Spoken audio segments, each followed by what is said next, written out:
I'm going to read the passage from John's Gospel, the end bit of that story. And it says this in John 21. When they finished eating, Jesus said to Simon Peter, "Simon, son of John, do you love me more than these?" "Yes, Lord," he said, "you know I love you." Jesus said, "Feed my lambs." Again, Jesus said, "Simon, son of John, do you love me?" He answered, "Yes, Lord, you know that I love you." Jesus said, "Take care of my sheep." The third time he said to him, "Simon, son of John, do you love me?" And Peter was hurt because Jesus asked him the third time, "Do you love me?" He said, "Lord, you know all things. You know that I love you." Jesus said, "Feed my sheep. Very truly, I tell you, when you were younger, you dressed yourself and went where you wanted. But when you are old, you will stretch out your hands, and someone else will dress you and lead you where you do not want to go." Jesus said this to indicate the kind of death by which Peter would glorify God. And then he said to him, "Follow me." It's a very simple question to start with. How many times did Peter deny Jesus? 3 times. 3 times. How many times does Jesus ask Peter if he loves him? 3 times.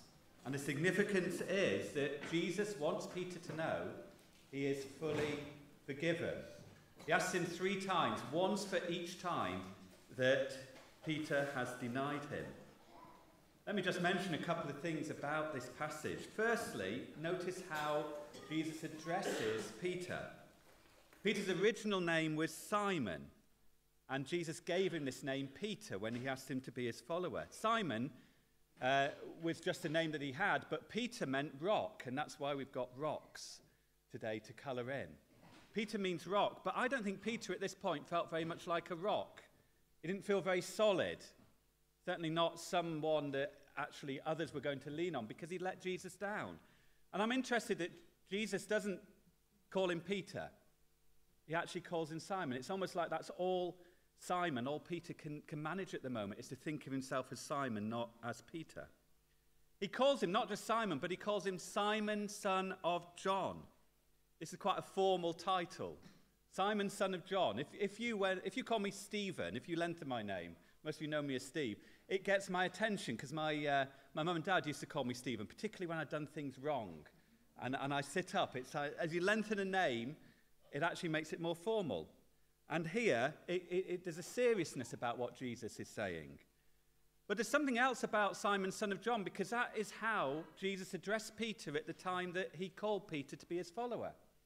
He addressed him, Simon, son of John. And it goes back to John chapter 1, verse 42. Jesus here is recalling Peter to follow him and to serve him. He asks him, "Do you love me more than these?" It's actually quite complicated, and commentators disagree. What does Jesus mean by more than these? We're not 100% certain. It may well be that he's saying more than these things, this fishing that you're doing, this career that you're doing, because Peter's gone back to that. He went back to fishing. He probably felt that there was no space for him now to be a true follower of Jesus after denying him. And it may be that. It may be that he's talking about these things, but it might also be that he's asking him, "Do you love me more than these other disciples? Do you love me more than the other disciples love me? Because actually, Peter, that's what you said to me earlier. You said, if everyone else denies me, I will stick by you, I will follow you, I'll be with you to the end, and you can't do it." And if Jesus meant that, then it means that he's actually pointing out the inadequacy that Peter has, his presumption that somehow he can manage to follow Jesus without failure, and he's reminding him of that. And Peter, I think, at this point knows that he can't love Jesus more than these. And Jesus is helping him to reflect on that and saying, that's okay. That's okay. You love me enough. You love me as much as you can. I'm not asking you to be perfect, but that's okay. And I just say to us today, because we all, I don't know all of you, but my suspicion is we all do not follow Jesus all the time in all places. In fact, some of us, we let Jesus down in big ways, like Peter did. But we love him. And that's enough. It's enough. We're not asked to be perfect. And actually, we are invited to follow Jesus despite our ability to follow him perfectly. And then just one other thing to reflect on. It's very clear from this that Jesus has singled out Peter for this conversation. The video actually wasn't quite right because it has them sitting down talking, but it tells us a bit later that John is following them in the passage. So it means they were on a walk. I think Jesus has honed in on Peter. And if you read in Mark's Gospel, when the women get to the tomb and when they are told by the angel, they're told, go and tell the disciples and Peter. It's really interesting that Peter is singled out. And here at this moment on the beach, Jesus knows that he needs to talk to Peter because Peter doesn't believe he can be forgiven. He doesn't believe that there's still a place for him in Jesus' kingdom. And so Jesus singles him out. And I believe Jesus does that with each one of us. When we do things wrong, he will come and he'll speak to us. And he will let us know that we still belong to him and that he can forgive us entirely. That Jesus reissues Peter's calling, Simon, son of John. Jesus helps Peter see that his devotion isn't perfect. It isn't better than anyone else's, but that's okay. And Jesus singles out Peter because despite his failure and despite our failures, we are still included in God's plan and purposes for our lives. I just want to close by talking about one more aspect of the story that we heard earlier of Jesus talking with Peter and forgiving him. Because what's significant about that conversation is that Jesus doesn't just forgive Peter, but he reissues his call to Peter in this. Feed my lambs, take care of my sheep, feed my sheep. Peter denied Jesus 3 times, and 3 times Jesus reissues his commission for Peter's life, 1 for each denial. Tom Wright tells a personal story to illustrate the significance of what Jesus does here. Let me read this story. He says he has offered to clear up after the dinner party. Indeed, he was eager to do so. We gave him a towel and he worked away with us, wiping pans and jugs. But he was still excited after the events of the day and his mind wasn't really on the job. Once or twice we suggested he might like to sit down to read or relax, but he wanted to go on. And then it happened. He picked up the new crystal water jug that we'd been given a few weeks before. He began to wipe it, but as soon as he turned round to say something to the others, he didn't notice one of them turning towards him at the same moment until it was too late. He was crestfallen. We were devastated, but tried not to show it. He swept up the broken glass off the floor. He promised to buy us another jug. He left a little later in a flood of apologies.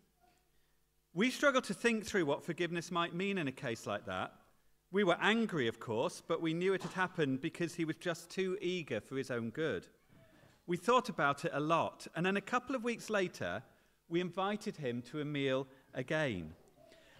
And this time, after the meal, we invited him to help us clear up. And again, we gave him a towel. He looked at us with a stare of disbelief. We smiled, he helped, and it was fine.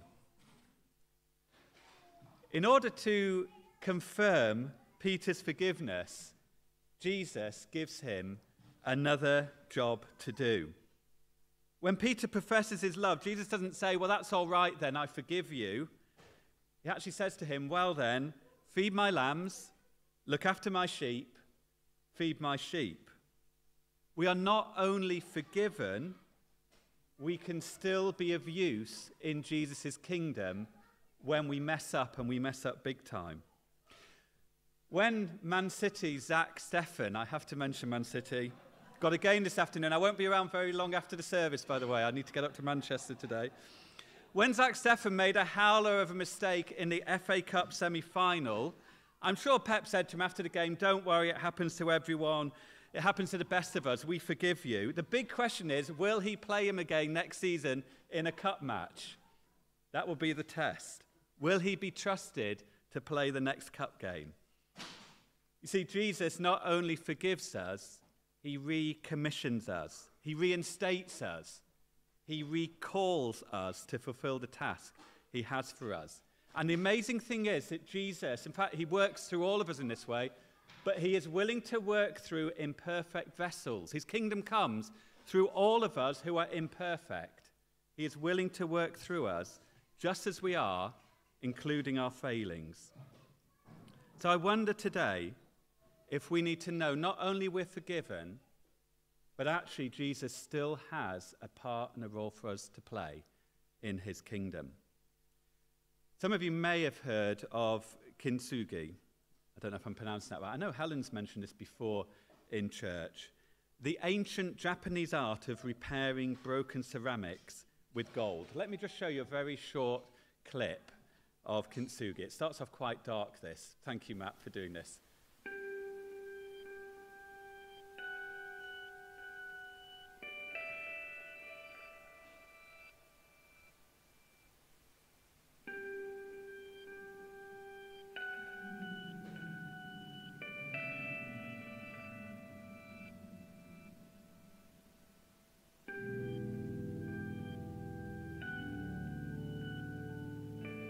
There's a Japanese art form called kintsugi. When a piece of pottery is broken, it's not thrown away, but it's carefully put back together again. Breakage and repair, they become part of the history of the object.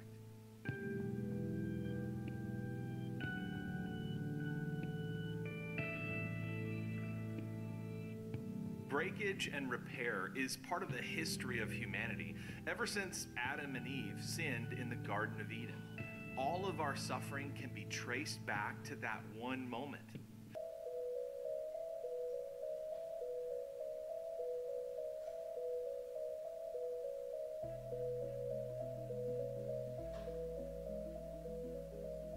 In kintsugi, the cracks of the pottery are mended with gold. The gold accentuates the cracks. It calls attention to both the brokenness and the restoration. The bowl, it's not going to look the same, but in the hands of a master artist, it will be more beautiful than ever before.